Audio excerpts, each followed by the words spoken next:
Welcome to SharonBeMakinStuff. So today I have a super fun and exciting video for you guys because I partnered up with a company called CrateJoy, which is the marketplace for subscription boxes, and they cater to pretty much any interest you could possibly have, whether it's like beauty, fashion, makeup, if you're a bookworm, if you're into gaming, scrapbooking, like crafting supplies, like whatever it is, or even like goodies for your pets. Whatever it is, they most likely have it. Or they probably do have it. And they know that I'm into baking, so a company called SoBakeable decided to send me their subscription box for salted caramel brownies. I know. And I'm super excited to find out what's in this box, and I know you guys are too, so let's go ahead and get started with it. Okay, are you guys ready to see what's inside this baking kit? Because I am so ready. What do we have here? Okay, we have a very cute handwritten note by the SoBakeable team. We have a step-by-step instruction guide for these salted caramel brownies with really nice pictures that are easy to follow, which is awesome. We got some brownie mix, some sugar mix, some frosting mix, fancy sprinkles, chocolate chips number 1 and 2. I believe this is a piping bag, yes, and a pastry cutter. So it also gives you the tools that you need to make this sweet treat. Some caramel sauce, salt flakes, and that's pretty much it. Awesome, so let's get started.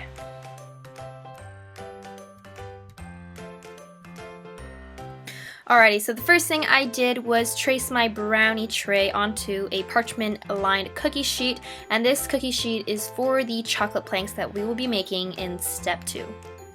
And the next thing I did was prep my brownie pan, so I just buttered it and then lined it with some parchment paper, making sure that it fits by tracing it and then cutting it out on either side.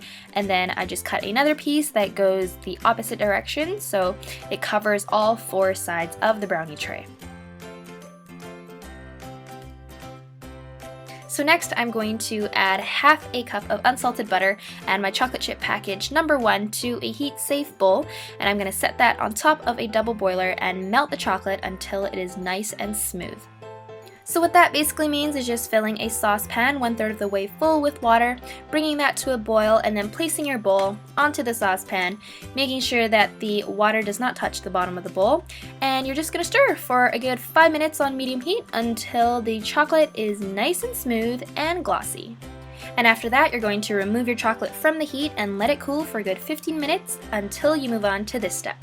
After your chocolate has cooled, you're going to add in the sugar mix and you're going to whisk all of that together until it is combined. And now we can add in the 3 eggs one at a time, making sure to whisk very well after each addition.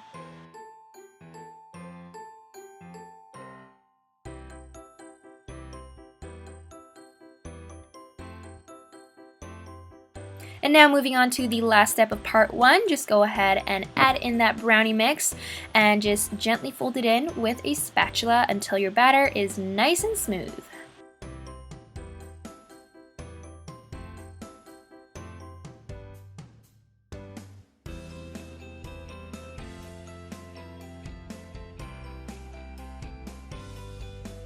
And once everything is well combined, go ahead and transfer your brownie batter into the prepared brownie tray.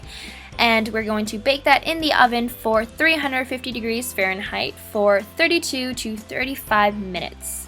And depending on your oven, it might take longer or might not take as long. So at the 30-minute mark, don't forget to check for doneness by inserting a toothpick in and making sure that it comes out, I don't want to say like completely dry, but like with a few crumbs clinging on, and the brownie starts to pull away from the pan. So to make the chocolate planks, we are going to use chocolate chip package number 2, and I know mine do not look like chocolate chips anymore because they are all melted. They did come a long way in the mail, that's why. But if this is your case, go ahead and chop them up before melting them again in the microwave at 30-second intervals. And once you are done melting your chocolate in the microwave, go ahead and pour that onto the parchment-lined cookie sheet that we prepared from earlier. And just make sure that your pencil markings are facing the other way so you don't get any of it onto your chocolate. And now you're going to use the pastry cutter that was provided in the box and just smoothing out your chocolate, pulling it all the way to the edges of your square that you traced out earlier. And I forgot to show this next step, but I used a bottom of a spoon to make little swirly designs on top of the chocolate, and then I sprinkled on the gold sugar and salt flakes. And now we can just set it in the fridge until it is needed for later on.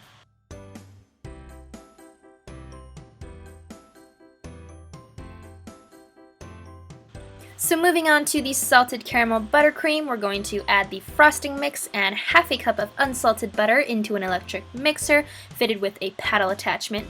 And we're going to beat that on medium-high for a good 3 to 5 minutes until it is nice and fluffy. And of course, don't forget to occasionally scrape the sides of your bowl to make sure everything is well combined.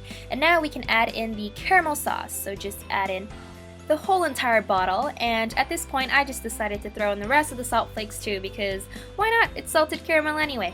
So yeah. And just keep beating that until everything is nicely creamed together. And I'm just going to transfer that buttercream mixture into a piping bag fitted over a cup, and we're going to save that for later. So this is what my brownies look like after they've come out of the oven and cooled for about an hour. And now I'm just going to use the pastry cutter that was provided to cut them into 8 equal rectangular pieces. And as you can tell, the inside is still very moist while the outside is nice and crunchy. And now going back to the chocolate planks again, I'm just using my pastry cutter to clean up the edges, and I'm going to cut it the same way that I cut the brownies. So each piece of brownie will get 1 piece of chocolate. And now it is time to assemble our brownies. So the first thing I did was take my buttercream and pipe 3 mounds on top of each piece of chocolate. Next, I just used a back of a spoon to drag out the buttercream and topped it all off with some fancy gold sprinkles. So for the final step, we're just going to pipe 3 more mounds of buttercream onto each piece of brownie, and then just take the chocolate and gently place it right on top. And the reason why I didn't want to do it the other way was because I was kind of scared that the chocolate was going to break if I pressed too hard with the spoon. Ta-da! There you have it, guys! Salted caramel brownies. They look so delicious! Now it's time to taste them. Here it goes!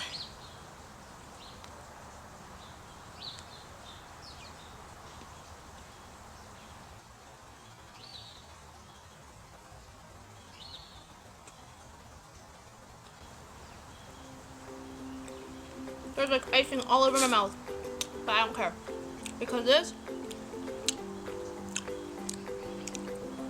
is how you do a brownie. It's very moist inside. Outside is nice and crunchy, just the way I like it. The brownie itself is very bitter, because I think they use dark chocolate, or is it semi-sweet, but it's not overly sweet, which I absolutely love. It's so good. Oh my god.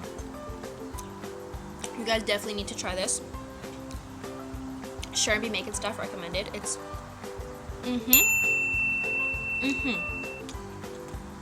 So that is it for this video. I hope you guys enjoyed it. If you did, then please give this video a big thumbs up, and also a big thank you to Joy and SoBakeable for sending me this amazing and delicious salted caramel brownie baking kit. I had a ton of fun baking it, as well, of course, eating it. So definitely go check them out. I'll have all the links in the description box below, and you never know, hopefully you guys find a subscription box that is perfect for you. And if you haven't already subscribed, don't forget to subscribe to SharonBeMakinStuff, and I'll talk to you guys in the next video. Bye!